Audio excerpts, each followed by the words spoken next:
नमस्कार मित्रों।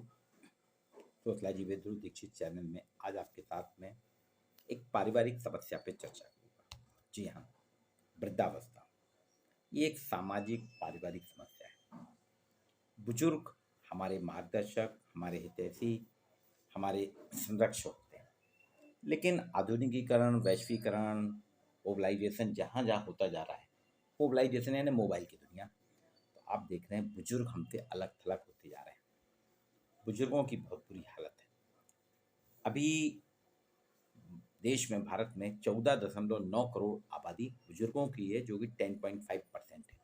और एक अंदाज है कि 2050 तक ये आबादी बहुत बढ़ जाएगी। हर पांचवा शख्स भारतीय, जो हर पांचवा भारतीय वो बुजुर्ग होगा। बुजुर्गों के साथ सबसे बड़ी उनकी शारीरिक समस्या होती है। वृद्धावस्था में शरीर कमजोर हो जाता है, वो आश्रित होने लगते हैं। लेकिन इससे भी शारीरिक समस्या से तो वो लड़ लेते हैं, लेकिन सबसे बड़ी समस्या है वो आइसोलेशन की। उनको एकांत मिल जाता है, अलग थलग हो जाते हैं। घर के परिवार के उनके बच्चे, पारिवारिक सदस्य भी उनसे दूर होने लगते हैं। आर्थिक समस्या, अगर पेंशन भोगी नहीं है तो आर्थिक समस्या है। मानसिक, शारीरिक, सभी प्रकार की समस्याएं, डिपेंडेंसी बढ़ रही है। वो अपने आप को अकेला फील करते हैं। इसलिए आपने देखा होगा आज हर शहर में, हमारे हर शहर में वृद्धाश्रम खुलते जा रहे हैं, जहाँ कुछ तो वृद्ध स्वेच्छा से चले जाते हैं, कुछ के बच्चे ही उनको वहाँ छोड़ देते हैं। वो बेचारे अपने बुजुर्गों की दुनिया में रहते हैं। ट्रैफिक इतना बढ़ता जा रहा है, अंधाधुंध इतने स्पीड से भागते हैं, पार्कों में जगह नहीं है, देख रेख नहीं है, तो वहाँ भी बुजुर्गों के साथ में कोई नहीं। बुजुर्ग मोबाइल ऑपरेट नहीं कर पाते बहुत से, तो बच्चे उनको कोऑपरेट नहीं करते। उनके पोते जो हैं, पोते पोतियाँ कुछ समय करते हैं, बाद में बोलते हैं, अरे दादाजी आपके दिखते ही नहीं है, आप दादाजी, मैं अपना काम करूँ कि आपका काम। एक ये चीज़, ऐसे में एक प्रयोग हो रहा है। आपको बताता हूँ कि आपने क्रैश, झूला घर, पालना घर से हम सभी परिचित हैं। नौकरी पेशा लोग अपने बच्चों को पालना घर में छोड़ देते हैं, और जब नौकरी से लौटते हैं 6 घंटे 7 घंटे बाद या 8 घंटे, तो बच्चे को घर ले आते हैं, जहाँ आया वगैरह रहती हैं, वो देखभाल करती हैं बच्चे की। डे केयर सेंटर होते हैं जहाँ बच्चे की देखभाल होती है। अभी कुछ साल पहले पेट्स, जानवरों के पालना घर भी बने, कि लोग आज जब बाहर जाते हैं, जैसे मेरे एक रिश्तेदार हैं, जब भी इंदौर से जबलपुर आते हैं, उनके यहाँ बढ़िया लेब्राडोर एक कुत्ता पला हुआ है। अब उसको रखें कहाँ, किसके यहाँ छोड़ें? तो वहाँ इंदौर में एक पेट्स केयर सेंटर है, वहाँ वो छोड़ देते हैं 5 दिन 4 दिन, जितने दिन के लिए उसका पेमेंट कर देते हैं, वहाँ रखा जाता है। वो पेट्स केयर सेंटर में उसकी देखभाल होती है, खाना ना दिया जाता है, सब कुछ उसको किया जाता है। इसी तरह से विदेशों में शॉपिंग मॉल में हस्बैंड केयर सेंटर होता है। जी हाँ, हस्बैंड केयर सेंटर। बहुत सी महिलाएं शॉपिंग में इतनी शौकीन हो जाती हैं कि पति तो उनके साथ उतना समय नहीं बिताते। अब उनको जो भी सामान लेना है, किसी भी, महिलाएं शॉपिंग में बहुत खोजी होती हैं, खोज फरक करती हैं, चूजी होती हैं, देखती हैं।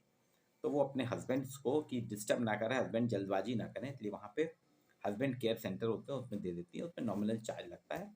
वहाँ पे बियर सर्व होती है, बड़ी स्क्रीन रहती है, गेम्स रहते हैं। हस्बैंड उतनी देर वहाँ खेलते रहते हैं, वो पत्नी शॉपिंग कर लेती है। एक तो ये। अब एक नया मुंबई में अंधेरी में प्रांजल सुरवई ने एक सेंटर चालू किया है, 8 बिस्तरों का, अंधेरी में। ये है बुजुर्गों का सेंटर, बुजुर्ग पालना घर।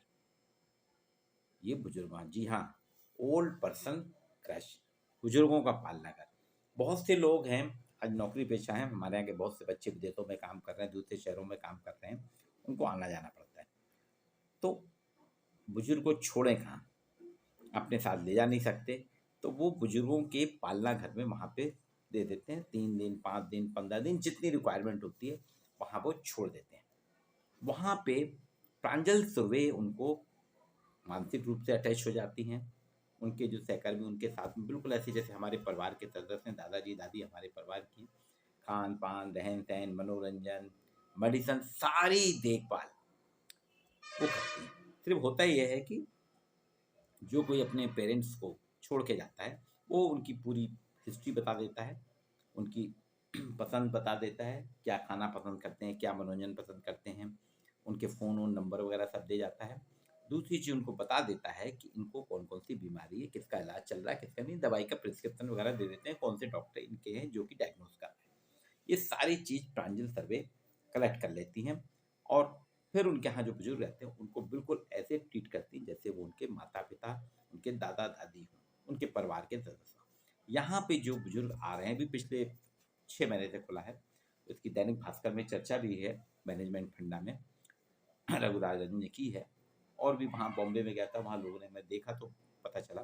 तो ये एक नया ट्रेंड चालू हुआ है और इसको सरकार भी मदद कर रही, सरकार भी चाहती है कि वृद्धाश्रम केंद्र नहीं है ये, वृद्धाश्रम केंद्र ऐसा, वृद्धाश्रम में तो बच्चे आते ही नहीं हैं, माता पिता तरस जाते हैं अपने बच्चों को, कुछ तो चोरी छुपे छोड़ के चले जाते हैं, लेकिन यहाँ बच्चे कुछ समय के लिए, ठीक जैसे बच्चों का पालना घर होता है ना, कि बच्चे रहते हैं, पेरेंट्स जब आते हैं ऑफिस से फिर अपने बच्चों को ले आते हैं, ऐसे ही फॉरेन गए या किसी दूसरे शहर गए, कहीं किसी उसमें गए, तो पेरेंट्स को वहाँ छोड़ गए और जब लौटे फिर वापस ले आते हैं।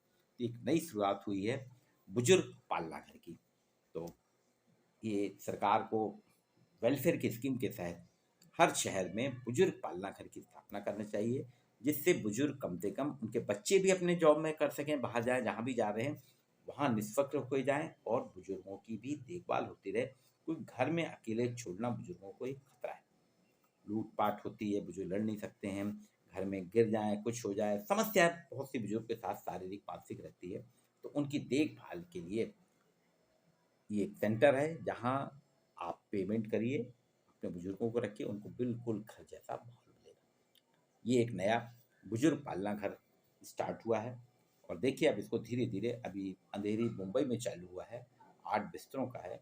आने वाले दिनों में जैसे-जैसे बुजुर्गों की संख्या बढ़ती जा रही, सामाजिक, मानसिक, आर्थिक समस्याएँ बढ़ रही हैं, तो हर शहर में बुजुर्ग पालना घर भी होंगे, जहाँ मनोरंजन, खान-पान, रहन-सहन, मेडिकल, ये सारी सुविधाएँ बुजुर्गों को प्रदान की जाएँगी। वीडियो कैसा लगा इसे लाइक कीजिए और शेयर कीजिए।